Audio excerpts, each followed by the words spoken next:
दोस्तों, इस ईसाई औरत ने डॉक्टर जाकिर नाइक साहब से 3 ऐसे सवाल किए जो लग रहे थे कि सबसे मुश्किल सवालात हैं, और साथ ही ये कहा कि अगर इन 3 सवालों के जवाबात मुझे मिल गए तो मैं अभी इस भरे मजमे के सामने मुसलमान हो जाऊंगी। नंबर 1, मुसलमान जब हज पे जाते हैं और जमजम और खजूर लाते हैं, और हिंदू जब मंदिर में जाते हैं तो इनको प्रसाद दिया जाता है। इन दोनों में कोई फर्क समझ नहीं आता, और मुसलमान इस प्रसाद को बुरा कहते हैं, हराम कहते हैं। क्यों कहते हैं? और मेरा दूसरा सवाल यह है कि हम जिन्स परस्ती क्यों गलत है? हालांकि मर्द मर्द से और औरत औरत से वही सुकून महसूस करता है जो मियाँ बीवी एक दूसरे से महसूस करते हैं, और हम जिन्स परस्ती इस्लाम में ममनू है, यानी आप सिर्फ शादी करके ही ये लुत्फ क्यों उठा सकते हैं? और मेरा तीसरा सवाल यह है कि आदम अलैहिस्सलाम और हव्वा अलैहिस्सलाम को जन्नत में किसी फल के खाने से रोका गया था और उन्होंने हजरत हव्वा के कहने पे खा लिया था। इसी वजह से आज तक औरतों के जिम्मा लगा दिया गया है कि आपने बच्चा जन्ना है और इसका दर्द भुगतना है, और इसी वजह से जन्नत से निकाला गया। और अब हम लोग रोटी के लिए खूब कोशिश और मेहनत करते हैं, हालांकि वहाँ खाना हमें मुफ्त मिला करता था। क्या ये दुरुस्त है कि औरतों को बच्चा जनने की तकलीफ इसी वजह से दी गई थी क्योंकि उन्होंने हजरत आदम अलैहिस्सलाम को वर्गलाया था? इसका सही जवाब क्या है? जवाब में डॉक्टर जाकिर नाइक साहब ने सवाल दोहराते हुए फरमाया कि बहन का अच्छा सवाल है आपका पहला सवाल कि प्रसाद और जमजम में क्या फर्क है। प्रसाद का जो हिंदू किताबों में लिखा हुआ है वो ये है कि प्रसाद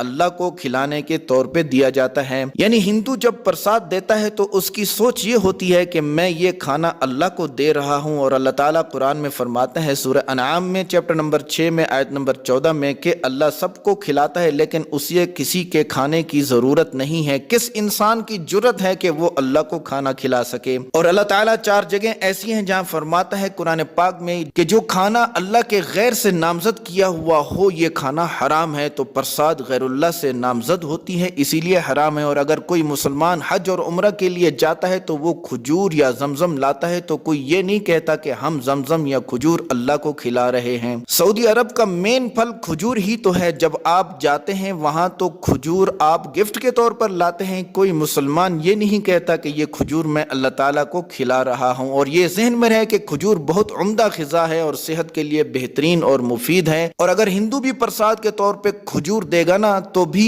खजूर खाना हराम हो जाएगा क्योंकि ये अल्लाह के गैर से नामजद है। ये है हिंदू और मुस्लिम में बड़ा फर्क कि हमारा अकीदा है कि अल्लाह ताला को किसी भी खाने की चीज की जरूरत नहीं, हम इंसानों को खाने की जरूरत है। आपका दूसरा सवाल था कि हम जिन्स परस्ती क्यों गलत है कि मर्द मर्द से और औरत औरत से सेक्स करे तो लुत्फ ही लेना है ना, तो ये क्यों हराम है? बहन, कुरान पाक में अल्लाह ताला फरमाता है सूरह असरा में आयत नंबर 32 में कि जिना के करीब मत जाओ क्योंकि ये बेहयाई और बुरा रास्ता है। और इसी तरह अल्लाह ताला ने सूरह आराफ में फरमाया सूरह नंबर 7 आयत नंबर 81 में कि तुम मर्दों से जिना करते हो औरतों को छोड़कर, बल्कि तुम हद से तजावुज करने वाले हो, यानी इस्लाम ने जो पाबंदी लगाई है इस पाबंदी को तोड़ने वाले हो। इसका साफ मतलब है कि इस्लाम में हम जिन्स परस्ती हराम है और मियाँ बीवी के दिल में एक दूसरे के लिए मोहब्बत और मेहरबानी रख दी है। बेशक गौर करने वालों के लिए इसमें इबरत है। लिहाजा कुरान की रूह से हम जिन्स परस्ती से सुकून मिलना ये झूठ है। और हम जिन्स परस्ती में लव तो होता नहीं, मोहब्बत तो सिर्फ मियाँ बीवी के दरमियान ही हो सकती है। और साइंस भी कहती है कि हकीकत में इंसान हम जिन्स परस्ती को नापसंद करते हैं। आप ये मफरूजा बना सकते हैं कि वो तो अपनी पसंद से हम जिन्स परस्ती कर रहे हैं तो आप इन पे एतराज क्यों करते हैं? तो इसका सही जवाब यह है कि हमारे खुदा ने हमें इसकी इजाजत ही नहीं दी, बल्कि हमें इजाजत तो सिर्फ शादी की ही है और बीवी से सेक्स करने की इजाजत है। और ये सेक्स करने की ख्वाहिश इतनी ज्यादा क्यों है? ताकि आप शादी करें और शादी के बगैर रह न सकें, और जब आप शादी के बगैर रहेंगे नहीं तो औलाद होगी और क़यामत तक इंसानों का सिलसिला जारी रहेगा। हम जिन्स परस्ती में बच्चे कहाँ से पैदा हो सकते हैं? और मोहम्मद सल्लल्लाहु अलैहि वसल्लम ने तो एक और अजीब बात भी फरमाई है कि अगर आप बीवी से सेक्स करते हैं ये भी इबादत है क्योंकि आप हराम नहीं कर रहे। आज साइंस हमें कहती है कि जो लोग शादी करते हैं और जो लोग हम जिन्स परस्ती करते हैं तो शादी वाले लोग हम जिन्स परस्ती वालों से अच्छी जिंदगी गुजार रहे हैं क्योंकि शादी की वजह से आप में मोहब्बत होती है और सुकून मिलता है। आज अगर हम यूरोप को देखते हैं तो वो जब चाहते हैं कि किसी भी औरत से शादी के बगैर सेक्स करें तो फिर क्या होता है, इनकी प्यास बुझती ही नहीं। लिहाजा ये लोग कहते हैं कि प्यास बुझाने के लिए अब हम जिन्स परस्ती करो ताकि ये प्यास बुझ जाए। लेकिन जब आप अल्लाह ताला का कानून तोड़ेंगे तो आप कैसे अपनी प्यास बुझा पाएंगे? ये हो ही ہی نہیں سکتا۔ لہٰذا اسلام بھی ہم جنس پرستی سے روکتا ہے اور عیسائیت بھی ہم جنس پرستی سے روکتی ہے۔ سارے کے سارے مذاہب ہم جنس پرستی کے خلاف ہیں، اور یہ بات بھی تو سچ ہے کہ اکثریت جیت جاتی ہے، لیکن اسلام میں یہ ہے کہ سچ جیت جاتا ہے۔ 1996 میں جب کینیڈا میں گیا اور میں نے پہلا لیکچر شروع کیا تو اشتہار لگے ہوئے تھے کہ ایک آدمی سے کس کر رہا ہے، اور لکھا ہوا تھا کہ ان دونوں نے آپس میں شادی کر لی ہے۔ حالانکہ کینیڈا کا قانون ہے کہ ہم جنس پرستی جرم ہے۔ ابھی حال ہی کی خبر یہ ہے کہ تمام ممالک میں ہم جنس پرستی کو جرم قرار دیا گیا ہے، اور انڈیا والے سوچ رہے ہیں کہ ہم جنس پرستی کو لیگل قرار دیا جائے۔ میں ان سے کہوں گا کہ صحیح صحیح ہوتا ہے اور غلط غلط ہوتا ہے۔ اسی طرح ہم جنس پرستی آپ کو جنت میں نہیں لے جانے والی بلکہ جہنم میں لے جائے گی۔ آپ کا تیسرا سوال کہ حضرت حوا نے حضرت آدم علیہ السلام کو ورغلایا، اسی وجہ سے جنت سے بھی نکال دیے گئے، اور اسی وجہ سے عورت کو بچہ جننے کی ذمہ داری دی گئی، اور اسی وجہ سے بچہ جننے کا درد عورت بھگت رہی ہے۔ اسی وجہ سے آج ہم روٹی کماتے ہیں اور محنت کرتے ہیں۔ بہن آپ عیسائی ہیں، اور ہم اگر بائبل کو دیکھیں تو book of Genesis chapter number 3 آیت نمبر 23 میں کہ تم عورتیں کیونکہ اللہ کی نافرمانی تمہاری وجہ سے وجود میں آئی، اسی وجہ سے تم کو بچہ جننے کا درد دیا جاتا ہے، یہ بائبل میں لکھا ہے، اور تمہاری خواہش یہ ہوگی کہ یہ کام مرد کرتے ہیں۔ تو بائبل کی روح سے حمل عورت کو بد دعا کے طور پہ ملا، تو عیسائیت میں سارا قصور عورت پہ ڈالا جاتا ہے کہ حوا نے یہ کیا، حوا نے یہ کیا، حوا نے یہ کیا علیہ السلام۔ اگر آپ قرآن کو پڑھیں گی تو کسی ایک جگہ پہ بھی اللہ تعالیٰ نے عورت کو یا حوا علیہ السلام کو اکیلے قصوروار نہیں ٹھہرایا، ہاں ہر جگہ پہ قصوروار دونوں کو ہی ٹھہرایا ہے۔ اگر آپ سورہ اعراف کو پڑھیں گی تو آیت نمبر 19 سے 27 میں لکھا ہے کہ ہم نے ان دونوں کو اس درخت سے یعنی گندم کے کھانے سے روکا، اور شیطان نے قسم کھا کے کہا کہ تم دونوں فرشتے ہو، اور انہوں نے کھا لیا۔ پھر اللہ تعالیٰ نے ان کو فرمایا کہ ہم نے تم دونوں کو منع نہیں کیا تھا کہ یہ درخت مت کھاؤ، اور وہ دونوں کہنے لگے اے رب ہم نے اپنے اوپر ظلم کیا، ہمیں معاف فرمائیے۔ تو قرآن دونوں کو قصوروار ٹھہراتا ہے، صرف ایک جگہ پہ فرمایا کہ آدم نے نافرمانی کی، حضرت حوا کو بھی اکیلے نافرمان کہیں بھی نہیں ٹھہرایا۔ لہٰذا اسلام کی روح سے حضرت آدم اور حضرت حوا علیہ السلام دونوں قصوروار ہیں، اور بائبل صرف حضرت حوا پہ وزن ڈالتی ہے کیونکہ اس میں تحریف ہوئی ہے اور قرآن میں تحریف نہیں ہوئی۔ اور اگر آپ قرآن میں پڑھیں گی تو حمل عورت کے لیے بد دعا نہیں بلکہ زندگی ہے۔ سورہ نساء آیت نمبر 1 میں فرمایا کہ اپنی عورتوں کا خیال رکھو، اپنی عورتوں کے بارے میں ڈرو، اور سورہ احقاف آیت نمبر 15 میں ہے کہ ہم نے انسان کو اپنے ماں باپ سے احسان والا معاملہ کرنے کا حکم دیا کیونکہ اس کی ماں نے حمل کی تکلیف اٹھائی اور پیدا کرنے کی تکلیف اٹھائی۔ اسی وجہ سے اسلام کہتا ہے کہ بچہ اپنے ماں باپ کی عزت کرے، اسپیشلی ماں کی۔ اسی وجہ سے حضرت محمد صلی اللہ علیہ وسلم نے فرمایا بخاری شریف میں جلد نمبر 8 میں باب احزاب میں چیپٹر نمبر 2 میں حدیث نمبر 2 میں، ایک صحابی نے جب عرض کی کہ میں اپنے ماں باپ میں سے کس کے ساتھ اچھا سلوک کروں، تو آپ صلی اللہ علیہ وسلم نے فرمایا کہ آپ اپنی ماں سے۔ پھر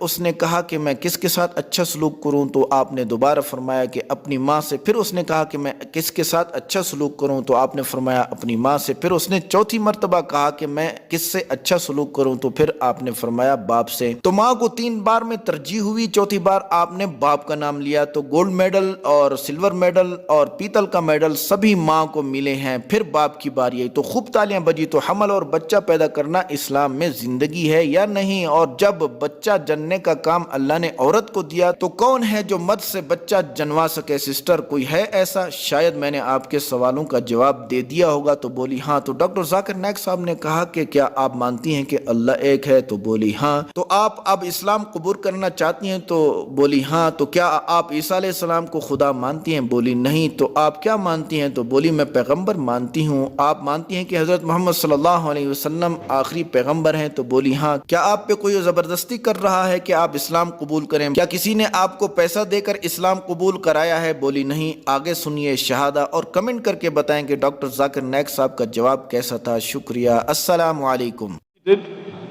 اشہدو اللہ الہ الا اللہ واشہدو ان محمدن عبدہ ورسولہ۔ I bear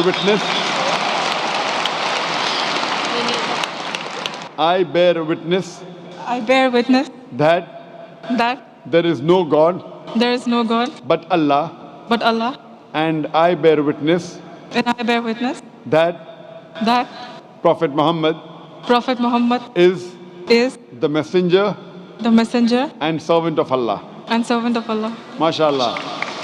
You are a Muslim, and I pray to Allah subhanahu wa ta'ala that to guide you and help you guide your family members also, and to give you the best in this world as well as in the next life.